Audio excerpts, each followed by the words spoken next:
மகா பணம் கிடைக்கல, நான் என்ன பண்ணுவேன் மகா? செத்து போ.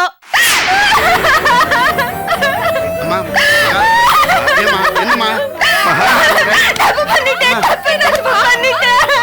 தெரியலையே.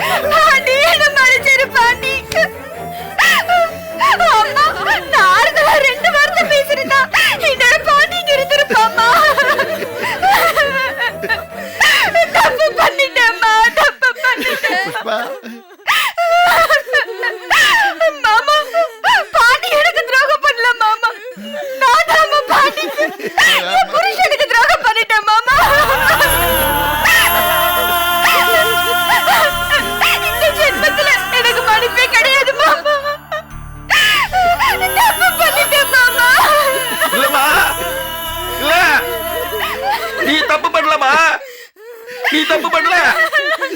தப்பு பண்ணதெல்லாம் அந்த கோபி அவங்க அப்பன் தான். ஆமா ஆமா ஆமா மகா, பாண்டி பண்ண தப்புக்கு நீ ஏதோ கோபத்துல ஒரு வார்த்தை சொல்லிட்ட, அவ்வளவுதான். ஆரம்பத்திலே இதுக்கு திட்டம் போட்டது அது கோபி அவங்க அப்பன் தான். ஆமா அவன் அப்பனும் அவனும் அவன் குடும்பமும் தான் இந்த காரியத்துக்கு காரணம். நல்லா இருக்கீங்களா? நல்லா இருக்க போய் தானே சந்திக்கிறோம். அப்புறம் கேஸ் என்னாச்சு? அத நம்ம வழிக்கு கொண்டு வரதுக்குள்ள பெரும்பாடா போச்சுங்க. உங்களுக்கா? ஒழுங்கா இருக்கிறவனே கஞ்சா கேஸ்ல வாடா மாப்பிள்ளன்னு இழுத்துட்டு போறவங்க நீங்க. இதுல என்னங்க உங்களுக்கு கஷ்டம்? நீங்க இங்க சிரிச்சுட்டு இருக்கீங்க, அங்க நான் பட்டப்பாடு எனக்கு தானங்க தெரியும். இதுல என்ன பாடு? கொடுக்க வேண்டியது கொடுத்ததும் எல்லாமே முடிஞ்சு போச்சுல்ல. அதுக்கு இல்லங்க, இதுல புதுசா வேற ஒரு சிக்கல் வர இருந்ததுங்க. என்னங்க சொல்றீங்க? ஆமாங்க, அந்த ஸ்டேஷன்ல இருக்கிற ஏரியா இன்ஸ்பெக்டர் அந்த சொக்கலிங்க குடும்பத்துக்கு நல்ல பழக்கங்க. என்னங்க குண்ட தூக்கி போடுறீங்க? நல்ல வேலை நான் சுதாரிச்சேன்.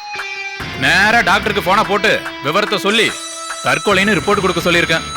அந்த இன்ஸ்பெக்டரையும் அவசரமா வேற ஒரு இடத்துக்கு அனுப்பி வச்சிருக்கேன். அந்த இன்ஸ்பெக்டர் என்ன ஏதுன்னு நோண்டி நொங்க எடுத்திருந்தா விஷயம் அந்த கோபிங்கிறவனுக்கு போய் சேர்ந்திருக்கும். என்னை கண்ட நடுங்கிற அந்த இன்ஸ்பெக்டரை நான் பார்த்து நடுங்க வேண்டியதா போச்சுங்க. என்ன பண்றது, தப்பு நம்ம மேலயே. அந்த கோபியை தானே பாண்டியோட அப்பா குற்றவாளின்னு சொன்னாரு. இவனாலதான் என் புள்ள செத்துட்டான்னு மாச்சூரில ஒப்பாரி வச்சாராமே. தரவா வாட்ச் பண்றீங்க போல இருக்கு. இல்ல எஸ்பி சார், செத்தவன் ஆவி கூட இந்த பக்கம் வரக்கூடாது. அதுக்கு தான் வேணும்னா அவன் யாரு? அந்த கோபி தான் தற்கொலைக்கு தூண்டுனான்னு சொல்லிட்டு கேஸ் அவன் பக்கம் திருப்பி விட்டுடுங்க. ஏங்க வெளியில இருக்கிற ஓனான தூக்கி வேடிக்கைக்குள்ள விட சொல்றீங்களா? அவன் மேல கம்ப்ளைண்ட் வந்தா கூட நாம கேஸ் எடுக்கக்கூடாதுங்க. ஏன் சொல்றேன்னா அவன் பாட்டுக்கு கோர்ட்டு கேஸ் அது இதுன்னு போய் வழக்க தோண்டி துருவுனா எங்க அப்பா குதிர்கொள்ளலன்னு நாமளே சொன்ன மாதிரி ஆயிப்போங்க. அவனுங்களுக்குள்ள ஏதோ குடும்ப சண்டைங்க, அதனால பையன் மனம் உடைஞ்சு செத்துட்டான். இதுதாங்க இப்ப கேஸ். இதையே லோக்கல் இன்ஸ்பெக்டர் கிட்ட சொல்லி கேஸ முடிக்க சொல்லியிருக்கேங்க. இனிமே ஒரு பிரச்சனையும் வராதுங்க. ஒருத்தனை கொன்னா ஏன் இவ்வளவு பிரச்சனை வருது? பாரம் குறைஞ்சதுன்னு போயிட்டே இருக்க வேண்டியதானே? ஒழுக்கமா இருந்திருக்கலாம். இப்ப என்ன கொலகாரன் ஆக்கி எனக்கு பாவத்தை சேர்த்துட்டு போயிட்டான். கேட்கணும்னு நினைச்சேன், எதுக்கு இந்த சின்ன பையனை போய் 4 தட்டு தட்டுனா கேட்டு போறான்? கேட்கிற நிலைமையில அவனும் இல்ல, அவன் கேட்டதை கொடுக்கற நிலைமையில நானும் இல்ல. சரி, என்னதாங்க நடந்துச்சு? நமக்கு சரக்கு வந்துச்சுங்க.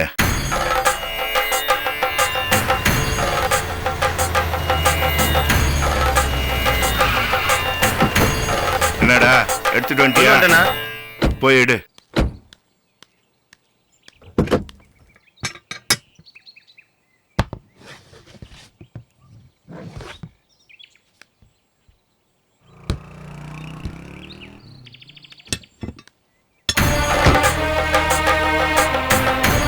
ஏய் பாத்துடா, பத்திரம் பத்திரம்.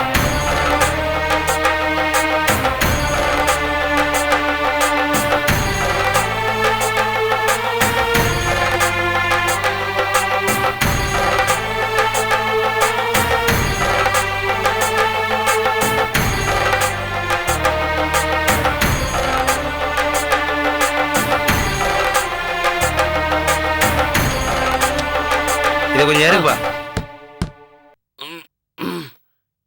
என்னண்ணே இவ்வளவு வெயிட்டா இருக்கு? போ புடிச்சிட்டு போ.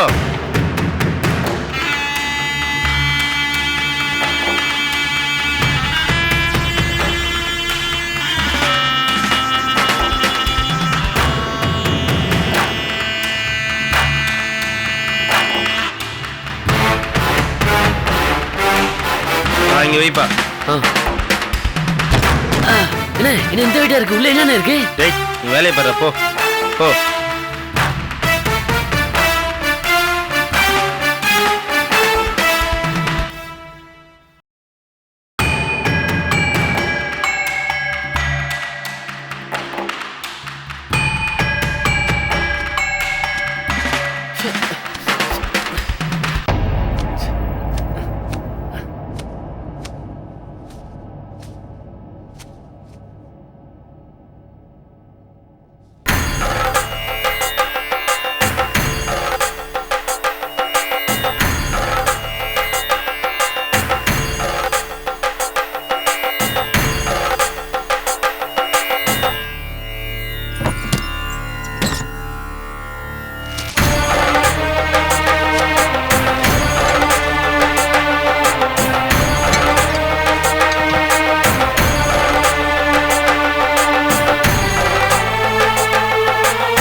ஓய் என்ன அண்ணே இதெல்லாம் கோயில் சிலைண்ணே, இங்க எதுக்குண்ணே? பேசாம வச்சுட்டு உன் வேலையை பாரு போ. அண்ணே அப்ப இதெல்லாம் கடத்தல் சிலையாண்ணே? அண்ணே சொல்லுங்கண்ணே, எல்லாம் கடத்தல் சிலையா? ஆமாடா.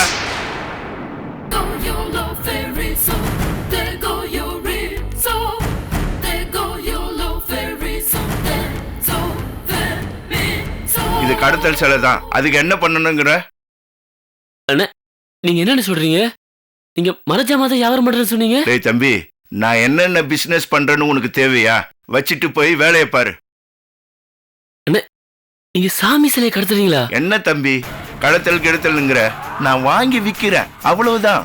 என்னன்னு சொல்றீங்க? என்ன வெறும் பழைய சாமானை மட்டும் வாங்கி வியாபாரம் பண்ணா வியாபாரத்துல முன்னேற முடியுமா?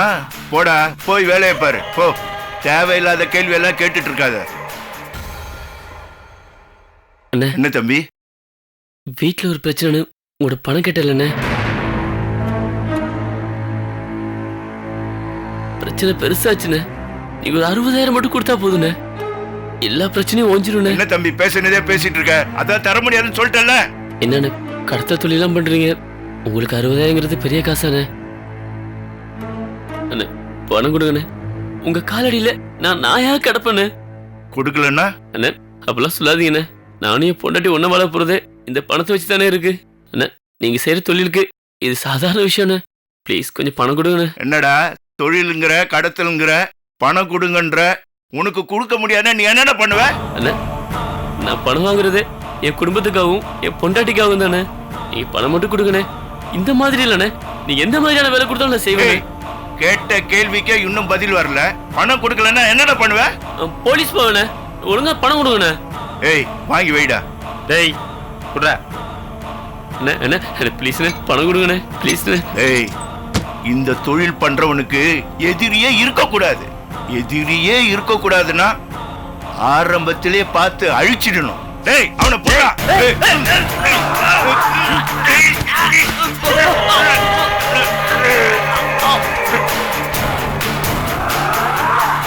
நம்ம தொழிலே தெரிஞ்சுக்கிட்டு பிளாக்மெயில் பண்றானா அவனுக்கு எவ்வளவு திமிரு இருக்கும்?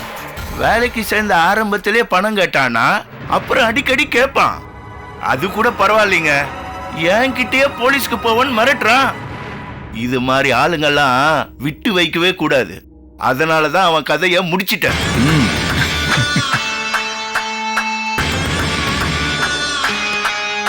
நான்லாம் சொல்ல தவறாதவன்.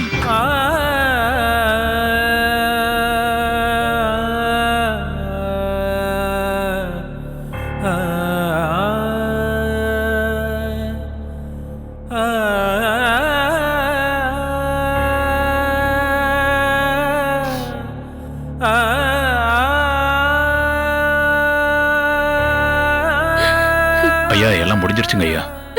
ஐயா என் மகன் தலையில கைய வச்சு சாப விட்டுட்டாங்களே, அது நினைச்சா. அம்மா எதை பத்தியும் பயப்படாதீங்கம்மா, இனிமே எந்த துஷ்ட காரியம் நடக்காது. ஐயா நான் போயிட்டு வரீங்களா? வரேன்யா.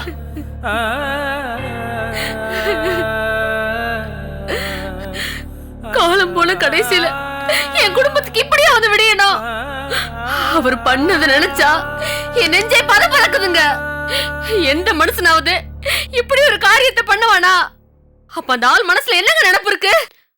அந்த தீட்டு இங்கேயும் தொடரணும், நம்மள பிடிச்சு ஆட்டணும், அப்புறம் அந்த ஆள் நினைப்பு போல இங்கேயும் நடக்கணும். அப்படித்தானே மீனாட்சி? ஆத்திரத்துல வார்த்தைகளை விடாது. அப்போ அவர் பண்ண காரியத்தை விட நான் புலம்புறதா உங்களுக்கு தப்பா இருக்கு. முதல்ல ஆத்திரப்படாம பேசு. அவன் ஏதோ ஒரு இழப்புல கண்ணு மூக்க தெரியாம காரியம் பண்ணிருக்கானா அதையே பேசி பேசி கோபத்தை வர வச்சுப்பியா? அதானே தாடாட்டியும் தான் தசையாடுன்னு சொல்லுவாங்க. அது பிள்ளைங்க விஷயத்துல நினைச்சேன், இப்பதானே தெரியுது அது அண்ணன் தம்பி பாசம்னு. என்ன இருக்குங்க முறைக்கிறீங்க? இந்த முறைப்ப அவர் வந்தப்ப காமிச்சிருந்தீங்கன்னா வீட்டுக்குள்ள கால் வைக்க நடுங்கி இருக்கும்ல. கண்ணு மூக்கு தெரியாமன்னு அசால்ட்டா சொல்றீங்க. கண்ணு மூக்கு தெரியாம தான் நடுவிட்டு வரைக்கும் வந்தாரா? ஏங்க புள்ள தலையில அழகு கை வச்சு வயிறு எறிஞ்சு சாப விட்டாரு. மீனாட்சி, நடந்ததுல தப்பு எங்க நடந்திருக்குன்னு யோசி. எதுக்கு கோபப்படணும்னு யோசிக்காத. இப்படி நியாயம் பேசி பேசிதான் ஓகனது வீடு வாழுது.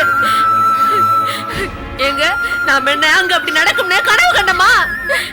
இல்ல அத்தனைக்கு நம்ம தான் காரணமா? இல்ல நடந்தது நினைச்சு நம்ம குறிச்சோமா? நமக்கும் இழப்பு தாங்க. பாண்டி போனத இன்னும் நம்மளால நம்ப முடியலங்க. ஆனா அவங்க ஏங்க இப்படி நம்மள கண்ட இடத்துல கோரலி கடிக்கிறோம்னு நினைக்கிறாங்க?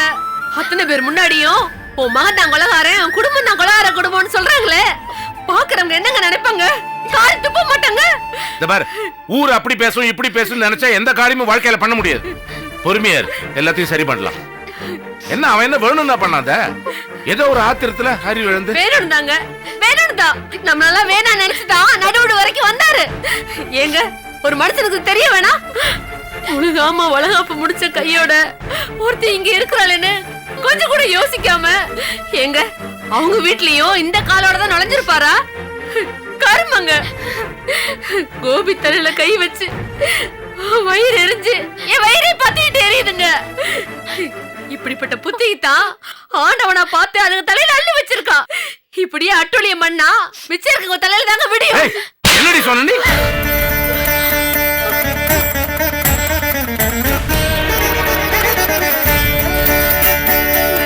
ஏண்டி ஏண்டி ஏண்டி இப்படி வன்மத்தையும் கோபத்தையும் ஊத்தி வளர்க்கற? அவன மாதிரி நீயும் எம்புள்ள உம்புள்ளன்னு பிரிச்சு பேசுறிய. எங்க இருந்து வந்துச்சு இந்த புத்தி? என்ன அகங்காரம், என்ன துக்கிரித்தனமான பேச்சு. இந்த அசிங்கம் எல்லாம் இல்லாம தான் இந்த தலைமுறை வளரணும்னு ஆசைப்படுறேன். வளர்ந்துட்டே போகுதே இது. உன்னை நான் கெஞ்சி கேட்கறேன், காலில் விழுந்து கேட்கறேன், தயவு செஞ்சு வன்மத்தை வளர்க்காத வளர்க்காத.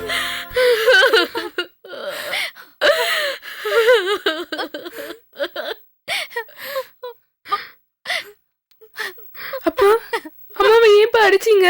எது? அது அவ அப்பா அம்மா தப்பாதான்ப்பா பேசினாங்க, வெறுத்துதான் பேசினாங்க. ஆனா அவங்க கோவம் நியாயம்ப்பா. தப்புன்னு அதட்டி இருக்கலாமே, பட்டுன்னு கைய வச்சிரு. கஷ்டமா இருக்குப்பா. அதுக்கும் மேல சித்தப்பா பண்ற ஒவ்வொரு விஷயமும் பாண்டியனை இழப்பையும் தாண்டி மனசு வெறுத்து போச்சுப்பா. மடி மடி மடி அந்த மாதிரிலாம் சொல்லாதம்மா. அவனுக்கு நானும், அவனுக்கு என்ன விட்ட வேற நாதி இல்லம்மா. அதே மாதிரி எங்களுக்கும் உங்களை விட்ட வேற கதி இல்லம்மா. கொஞ்சம் பொறுமையா இருங்க, கொஞ்சம் எனக்கு அனுசரணையா இருங்க. எல்லாத்தையும் மாத்துறேன், எல்லாத்தையும் சரி செய்யறேன். அவனுக்கு நான் புரிய வைக்கிறேன். அப்பா இத நீங்க மட்டும் நினைச்சா போதுமாப்பா? மயில் சித்தப்பாவும் நினைக்க வேண்டாமா? வேண்டாம்மா, நான் நினைச்சா போதும். ரெண்டு பேருக்குள்ள பிரச்சனை இருக்கும் போது யாராவது ஒருத்தர் தீரணும்னு நினைச்சா போதும். நான் விட்டு கொடுத்து போறேன், எனக்கு நம்பிக்கை இருக்கு. வருவான் மாமா. எல்லாத்துக்கும் நான் தானே காரணம், நான் தானே காரணம். அப்ப சித்தப்பா மா, அவனுக்கு கோபம் வரும்போதெல்லாம் அவன் ஆத்திரத்தை அடக்கி பக்கத்துல வழிகாட்ட நான் இருந்தேன். இப்ப நான் இல்ல. எங்க காட்டுவான் கோபத்தை? நான் தான் சுமக்கணும் எல்லாத்தையும். ஊர்ல அண்ணன் தம்பினா சொக்குமையில பாரும்பாங்க. ஆனா இன்னைக்கு ஊரெல்லாம் சரி, ஒண்ணு கெட்டு போல, எல்லாம் சரியாகும். நான் சொல்ல வைக்கிறேன், திரும்ப இதே மாதிரி பேச வைக்கிறேன். எனக்கு நம்பிக்கை இருக்கு, எனக்கு நம்பிக்கை இருக்கு. போ.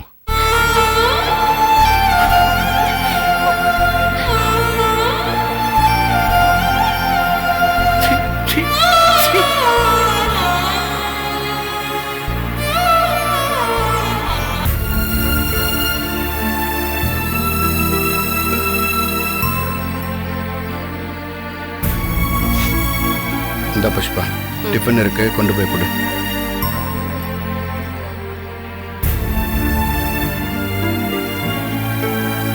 அண்ணா எந்திரிங்க மச்சான், எந்திரிங்கண்ணே. எந்திரிங்க மச்சான். இன்னும் அழுதுட்டே இருந்தா எப்படி? எந்திரிச்சு வாங்க. எந்திரிங்க. அழாதீங்க மச்சான், மனசு தேத்திக்கங்க. வாங்க. வாங்கண்ணே. நடந்தது நடந்து போச்சு, அதே நினைச்சிட்டு இருந்தா எப்படி? வாங்க.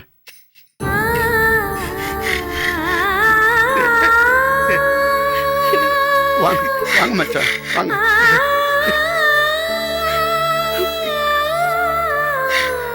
அழாதீங்க மச்சான், நீங்க உட்காருங்க. அண்ணே அண்ணே உட்காருங்க மச்சான். எந்திரிங்க, எந்திரிங்க.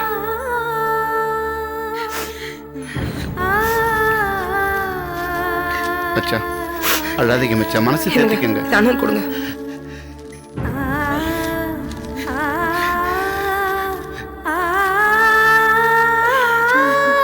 அந்த சாம்பார் கொடு. வேணாம் புஷ்பா. ஏம்மா, என்னம்மா வேணான்னு சொல்றேன்? நடந்ததே நினைச்சிட்டு இருந்தா எப்படிம்மா? சாப்பிடுமா. இல்லங்க, சாப்பிடுங்க. வேணாம் புஷ்பா. முடியல புஷ்பா. அழுகிறதுக்காக உடம்புல தெம்பு வேண்டாமா? எப்படி நினைப்பாவே இருக்கு புஷ்பா. நெஞ்சு அடைக்குது. அவன் ஜாதா கோளாரா இல்ல என் வயசுல பிறந்த நேரமா தெரியலையே. பட்டன் கட்ட முடிஞ்சு வச்ச புஷ்பா. என்ன நீ இல்ல புஷ்பா, காக்கைக்கு தன் குஞ்சு பொன் குஞ்சுன்னு சொல்லுவாங்களே, அவனை நான் திட்டாத நாளே இல்ல. அவன்கிட்ட அன்பா 4 வார்த்தை பேசுனது இல்லையே. எல்லாம் கூடி வந்து அவனை ஆசை தீர பார்க்கலான்னு நினைக்கிறப்ப ஆல்ரெடி சிரிக்கின்னு பழி வாங்கிட்டு போயிட்டானு. நல்லவனா கெட்டவனா பிள்ளைன்னு இருந்தானே. இப்ப மகனேன்னு கூப்பிட்டா என் சத்தம் மட்டும்தான் திருப்பி கேக்குது புஷ்பா. எனக்கு சொல்லி வைக்க பிள்ளை இல்லாம போயிடுச்சு பாண்டி. என்ன மச்சான், அழாதீங்க மச்சான். இல்ல இல்ல தெய்வான சாப்பிடு. நம்ம பூமியில செய்ய வேண்டிய ஜோலி நிறைய இருக்கு. சாப்பிடு. என்ன தெய்வான அப்படி பாக்குற? பிள்ளையதான் போயிட்டானே, அப்படி என்ன ஜோலி இருக்குன்னு பாக்குறியா? இருக்கு தெய்வான, இனிமேதான் இருக்கு. பார்க்க வேண்டியது நிறைய இருக்கு, பார்த்து சிரிக்க வேண்டியது நிறைய இருக்கு, சிரிக்க வைக்க வேண்டியது நிறைய இருக்கு. ஆமா, அது எல்லாத்துக்கும் நமக்கு உடம்புல பெரிய தம்பு வேணும்ல. சாப்பிடு சாப்பிடு. ஆமா புஷ்பா, அந்த சொக்கலிங்க குடும்பமே அழியணும்ல. ஆமாமா, சுடுகாட்டுக்கு போய் என் புள்ளை எரிச்ச கையோட நான் சும்மா வரல. தீட்டு கழியாத காலோட சொக்கலிங்க வீட்டுக்கு போய் நடு மித்தத்தை மிதிச்சிட்டு தான் வந்திருக்கேன். அங்கேயே விழுகும்ல, ஒரு சாவு விழுகும்ல. ஆமாமா, அது மட்டும் இல்ல, அந்த கோபிங்கிற தலையில கைய வச்சு மனசு குளிர நல்லா இருறான்னு சொல்லிட்டு வந்தேன்.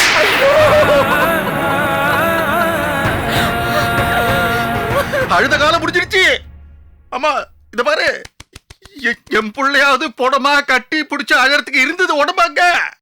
ஆனா அது கோபிங்கிறவன் அனாத பொடமாவா அழுகி நாரி காக்கா கழுகின்னு கொத்தி திங்கும். பிள்ளையோட பொணமும் கிடைக்காது, அந்த சொக்கலிங்கத்துக்கு கொல்லி போட பிள்ளையும் கிடைக்க மாட்டா. அந்த சொக்கலிங்க சாவா, நடிச்சு நடிச்சு